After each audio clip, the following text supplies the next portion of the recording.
বিশ্বনবী হজরত মুহাম্মদ সাল্লাল্লাহু আলাইহি ওয়াসাল্লাম এর যুগে আরবে ফাদাক নামে একটি গ্রাম ছিল। এই গ্রামে রোকানা নামক এক বিখ্যাত পালোয়ান বাস করত। সে ছিল বিশাল দেহের অধিকারী। তখনকার যুগে রোকানা ছিল সবচেয়ে শক্তিশালী পালোয়ান, কেননা কুস্তিতে তার সাথে কেউ পেরে উঠত না। সকলে তার কাছে পরাজিত হতো। তখনকার যুগে রোকানাকে আরবের সবচেয়ে শক্তিশালী ব্যক্তি হিসেবে গণ্য করা হতো। একদিন রোকানা তার গ্রামের মানুষের সাথে কুস্তির ব্যাপারে কি যেন একটা আলোচনা করছিল। এমন সময় এক ব্যক্তি এসে খবর দিল, তোমরা কি শুনেছ? মক্কায় একজন নবী এসেছেন, যার নাম মুহাম্মদ। তিনি আল্লাহর প্রেরিত রাসূল এবং তার ওপর আসমানি কিতাব কোরআন নাজিল হয়েছে। মানুষ তার কথা এবং কোরআনের বাণী শুনে দলে দলে ইসলাম ধর্ম গ্রহণ করছে। আর তিনি নাকি অনেক জাদুও জানেন। তার কথা শুনে উপস্থিত সকলে বলল, বলো কি? তাহলে তো একবার তার সাথে সাক্ষাৎ করতে হয়। এবার রোকানা বলল, যদি তিনি সত্যিই আল্লাহর রাসূল হন, তাহলে তো একবার তার সাথে কুস্তি লড়তে হবে এবং তাকে পরাজিত করতে হবে। এই ভেবে রোকানা সোজা তার বাড়িতে চলে গেল। রোকানার একটি ছেলে ছিল, যার নাম ছিল ইয়াজিদ। ইয়াজিদ ও তার বাবার মতো শক্তিশালী ও নামকরা একজন পালোয়ান ছিল, এবং সেও তার বাবার মতো কখনো কোনো কুস্তিতে হারেনি। রোকানা বলল, হে আমার ছেলে, আমি শুনেছি মক্কাতে মোহাম্মদ নামে একজন নবী এসেছেন। সে নাকি অনেক জাদুও জানে। আমি মক্কাতে একবার যেতে চাই এবং তার সাথে কুস্তি লড়তে চাই। রোকানার কথা শুনে তার ছেলে ইয়াজিদ বলল, বাবা, আমিও তোমার সাথে যেতে চাই। আমিও সেই ব্যক্তিকে একবার দেখতে চাই যে তিনি কেমন শক্তিশালী এবং কেমন জাদুকর। এরপর একদিন রোকানা ও তার ছেলে ইয়াজিদ নবীর সাথে দেখা করার জন্য মক্কার উদ্দেশ্যে রওনা করল। বেশ কয়েকদিন পথ চলে, বিশাল মরুভূমি পাড়ি দিয়ে তারা মক্কায় পৌঁছালো। মক্কায় পৌঁছানোর পর রোকানা অনুভব করলো, এখানে কেমন যেন একটা শান্তি বিরাজ করছে, আর লোকেদের চেহারার মধ্যে কেমন যেন একটা নূর চমকাচ্ছে। মক্কার এমন পরিবেশ দেখে রোকানা তার ছেলেকে বলল, বাবা ইয়াজিদ, আমার মনে হয় এখানে বিশেষ কিছু রয়েছে, কেননা এখানে আমি নিজের মধ্যে এক অন্যরকম শান্তি অনুভব করছি। বাবার কথা শুনে ইয়াজিদ বলল, বাবা, তুমি ঠিকই বলেছ।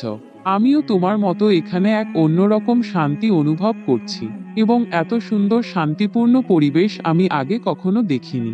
এরপর কিছু লোককে দেখতে পেয়ে তারা দুজন তাদের কাছে গেল। রোকানা তাদেরকে বলল, তোমরা কি বলতে পারো মুহাম্মদ কোথায় আছে?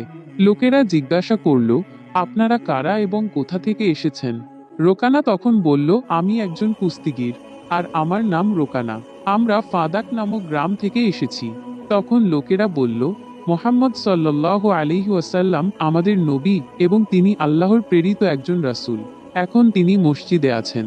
অতঃপর রোকানা ও তার ছেলে মসজিদের দিকে রওনা হলো। তারা মসজিদে প্রবেশ করে দেখল, একজন বুজুর্গ ব্যক্তি বসে আছেন। তার মুখে ছিল হৃদয়স্পর্শী হাসি, যেন তিনি সবাইকে স্বাগত জানাচ্ছেন।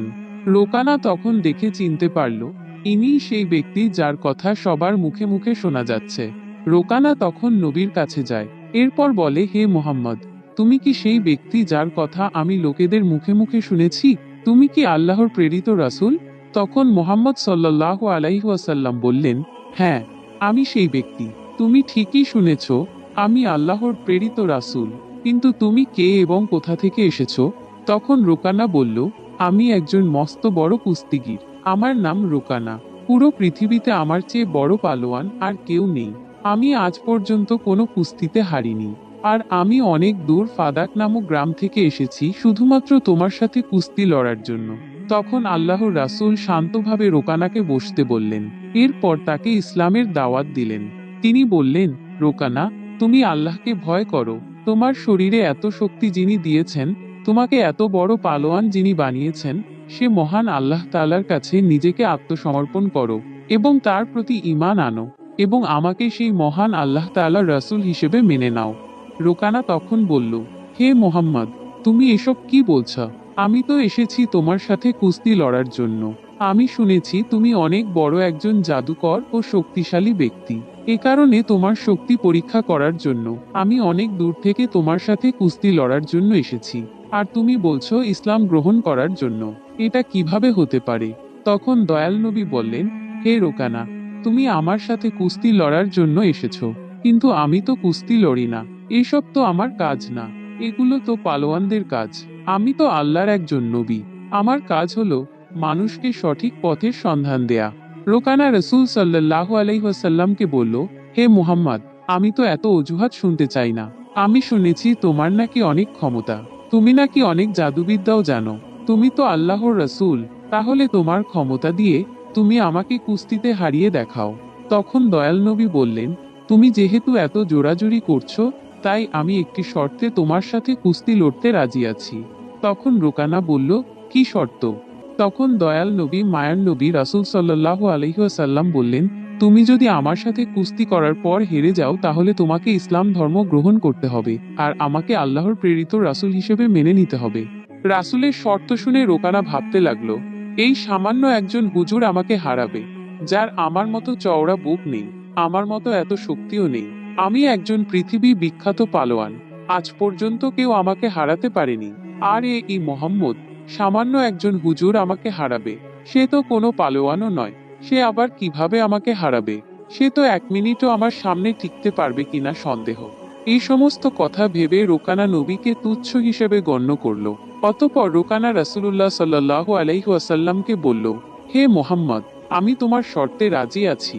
যদি তুমি আমাকে কুস্তিতে হারিয়ে ফেলো, তাহলে আমি আল্লাহকে এক সৃষ্টিকর্তা হিসেবে মেনে নেব এবং তোমাকে তার রাসূল হিসেবে স্বীকৃতি দেব। এরপর যথারীতি লড়াইয়ের জন্য এক বিশাল ময়দানের আয়োজন করা হলো। সে লড়াই দেখার জন্য সবাই প্রস্তুতি নিতে থাকলো এবং মক্কা থেকে দূর দূরান্ত থেকে মানুষ আসতে লাগলো। অতঃপর নির্ধারিত সময় অনুযায়ী লড়াই শুরু হলো। দয়াল নবী রাসূল সাল্লাল্লাহু আলাইহি ওয়াসাল্লাম ও রোকানা কুস্তির ময়দানে হাজির হলেন। এরপর দুজনের মধ্যে লড়াই শুরু হয়ে গেল। যেই রোকানা রাসূল সাল্লাল্লাহু আলাইহি ওয়াসাল্লামকে আঘাত করার জন্য তেড়ে আসলো, তখন রাসূল সাল্লাল্লাহু আলাইহি ওয়াসাল্লাম খুব সহজেই রোকানাকে উপরে তুলে আছাড় দিলেন। এক আছাড় খেয়ে রোকানা মাটিতে লুটিয়ে পড়ে এবং সে তার অনেকটা শক্তি হারিয়ে ফেলে। এরপর রাসূল সাল্লাল্লাহু আলাইহি ওয়াসাল্লাম বললেন, হে রোকানা, তুমি হেরে গিয়েছো। এখনো কি তুমি আমার সাথে লড়াই করবে? হে রোকানা, তুমি ইসলাম গ্রহণ করো আর আমাকে নবী হিসেবে মেনে নাও এবং নিজের পরাজয় মেনে নাও। তখন রোকানা বলল, হে মুহাম্মদ, তুমি আমাকে আরেকটু সুযোগ দাও, এবার আমি তোমায় হারিয়ে ছাড়ব। তখন দয়াল নবী মায়ার নবী রাসূল সাল্লাল্লাহু আলাইহি ওয়াসাল্লাম বললেন, ঠিক আছে, আমি তোমায় আরেকটি সুযোগ দিলাম, কিন্তু এরপর তোমাকে পরাজয় মেনে নিতে হবে এবং আমার ধর্ম গ্রহণ করতে হবে।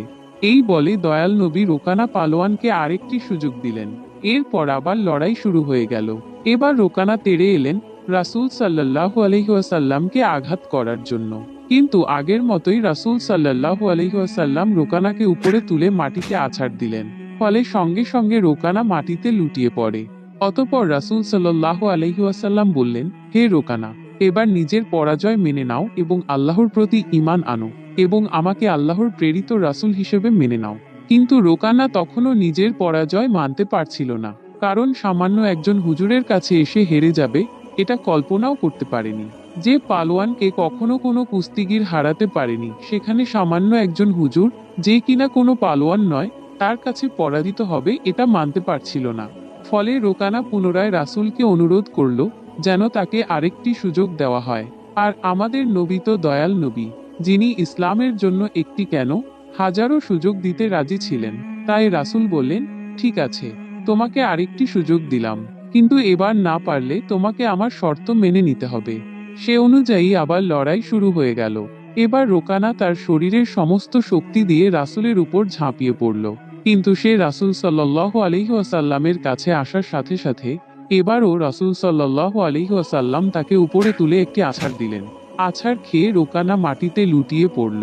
কোনোভাবেই সে উঠতে পারল না এবং সমস্ত শক্তি হারিয়ে ফেলল।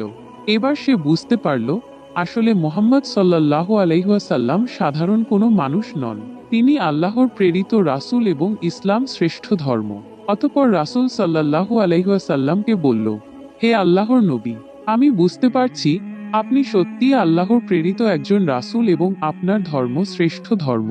আমি আপনাকে নবী হিসেবে স্বীকার করছি এবং আমি মহান আল্লাহর প্রতি ঈমান আনছি। তখন হযরত মুহাম্মদ সাল্লাল্লাহু আলাইহি ওয়াসাল্লাম বললেন, এবার বুঝলে তো, আসলে আমরা কেউ কখনো শক্তিশালী নই। আল্লাহর ইচ্ছায় আজ তোমাকে আমি হারাতে পেরেছি এবং আল্লাহর ইচ্ছায় তুমি আজ এত বড় পালোয়ান হতে পেরেছ। আল্লাহ যদি না চাইতেন তাহলে আমি কখনোই তোমাকে হারাতে পারতাম না।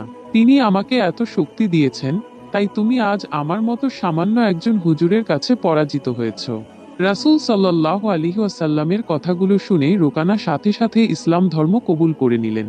অতঃপর রোকানা যখন রাসূল সাল্লাল্লাহু আলাইহি ওয়াসাল্লামের হাতে আত্মসমর্পণ করলেন এবং ইসলাম কবুল করলেন, তখন তার ছেলে ইয়াজিদ, যে নিজেও একজন নামকরা কুস্তিগীর ছিল, নিজের বাবার এই পরাজয় মেনে নিতে পারছিল না। ইয়াজিদ যৌবনের উচ্ছ্বাস আর নিজের বাবার পরাজয়ের শোকে রাসূলের সামনে দাঁড়িয়ে বলল, হে মুহাম্মদ, আপনি আমার বাবাকে কুস্তিতে হারিয়ে প্রমাণ করে দিলেন যে আপনি একজন অসাধারণ মানুষ। তবে আপনার ক্ষমতা আমি বিচার করতে পারিনি। আপনি কি এখন আমার সঙ্গে কুস্তি লড়বেন? বিশ্বনবী ইয়াজিদের চোখের দিকে তাকিয়ে তার চ্যালেঞ্জ গ্রহণ করে নিলেন, কারণ তিনি জানতেন যে ইয়াজিদের মনে এখনো সন্দেহ আছে, তাই তার জন্য ঈমানের আলোর প্রয়োজন। তখন ইয়াজিদ নিজেকে লড়াইয়ের জন্য প্রস্তুত করল, কারণ সেও নিজের বাবার মতো শক্তিশালী ছিল এবং সে কখনো কারো কাছে পরাজিত হয়নি। ইয়াজিদ মনে মনে ভাবল, মুহাম্মদ সাল্লাল্লাহু আলাইহি ওয়াসাল্লামকে হারিয়ে নিজের বাবার পরাজয়ের প্রতিশোধ নেবে এবং নিজের বংশের মাথা গর্বে উঁচু করে নেবে। এরপর যখন কুস্তি শুরু হলো, তখন ইয়াজিদ নিজের সকল শক্তি দিয়ে হযরত মুহাম্মদ সাল্লাল্লাহু আলাইহি ওয়াসাল্লামের উপর হামলা করল, কিন্তু রাসূল তার প্রতিটি আঘাত সহজেই প্রতিহত করে দিলেন। এতে সে অবাক হয়ে গেল। সে বিশ্বাস করতে পারছিল না, এটা কিভাবে সম্ভব। দয়াল নবী মুহূর্তের জন্য তাকে সুযোগ দিলেন, যেন সে তার পুরো শক্তি প্রয়োগ করে নেয়। আচমকা দ্রুত গতিতে রাসূল ইয়াজিদকে মাটিতে ছুঁড়ে ফেলে দিলেন। ইয়াজিদের পেট মাটির সাথে এত জোরে ধাক্কা খেল যে তার মনে হলো তার হাড়গোড় ভেঙে গেছে। ইয়াজিদ আবার ওঠার চেষ্টা করল, কিন্তু তার পা নড়ছিল না। সে হুজুরের দিকে তাকিয়ে দেখল, তার মুখে প্রশান্তির হাসি চমকাচ্ছে। অতঃপর রাসূল ইয়াজিদের হাত ধরে উঠিয়ে বললেন, ইয়াজিদ, তুমি একজন সাহসী যুবক, কিন্তু মনে রাখবে, প্রকৃত ক্ষমতা আল্লাহ রাব্বুল আলামিনের হাতে রয়েছে। আজ তুমি নিজের চোখে দেখে নিয়েছো যে আল্লাহ রাব্বুল আলামিন তার নবীকে কেমন শক্তি দান করেছেন। এখনো কি তোমার মনে কোনো সন্দেহ বাকি আছে? এমন কথা শুনে ইয়াজিদের চোখ থেকে পানি পড়তে লাগলো। সে হুজুরের সামনে আত্মসমর্পণ করে বলল, হে আল্লাহর রাসূল, আমি আজ আমার জীবনের সবচেয়ে বড় শিক্ষা পেয়েছি। আমি সাক্ষ্য দিচ্ছি, আল্লাহ ছাড়া কোনো মাবুদ নেই এবং মুহাম্মদ সাল্লাল্লাহু আলাইহি ওয়াসাল্লাম আল্লাহর সত্যিকারের রাসূল। সুবহানাল্লাহ। এরপর রোকানা ও তার ছেলের ইসলাম গ্রহণের বিষয়টি সারা আরবে ছড়িয়ে পড়ল। এমনিভাবে আরও একদিনের ঘটনা। একদা মদিনার একজন বিধর্মী যুবক বিশ্বনবী হযরত মুহাম্মদ সাল্লাল্লাহু আলাইহি ওয়াসাল্লামকে অপমান আর অপদস্থ করার জন্য নবীজির কাছে এলো। নবীজির কাছে এসে বলল, হে মুহাম্মদ, শুনেছি আপনি নিজেকে একজন রাসূল হিসেবে দাবি করেছেন এবং এটাও বলেছেন যে আল্লাহর পক্ষ থেকে আপনার উপর ওহী নাজিল হয়। আপনি যদি আপনার দাবিতে সত্য হন, তাহলে এমন কিছু করে দেখান যা সাধারণ মানুষের পক্ষে করা সম্ভব নয়। যুবকের মুখে এমন কথা শুনে রাসূল বললেন, ঠিক আছে, তুমি কি দেখতে চাও বলো। তখন সে যুবকটি দূরের একটি গাছকে দেখিয়ে বলল, এই মুহূর্তে কোনো হাতের স্পর্শ ছাড়া এই গাছটিকে এখানে হাজির করে দেখান। তখন বিশ্বনবী মুচকি হেসে বললেন, আমি কোনো কিছুই বলবো না, তুমি নিজে সেই গাছটির কাছে যাও এবং এতটুকু বলো যে আল্লাহর প্রেরিত রাসূল মুহাম্মদ তোমাকে ডাকছেন। অতঃপর যুবকটি তার মনের সেই বাসনা পূর্ণ হওয়ার আশা নিয়ে নিশ্চিন্ত মনে গাছটির কাছে গিয়ে বলল, হে গাছ, তোমাকে আল্লাহর প্রেরিত রাসূল মুহাম্মদ ডাকছেন।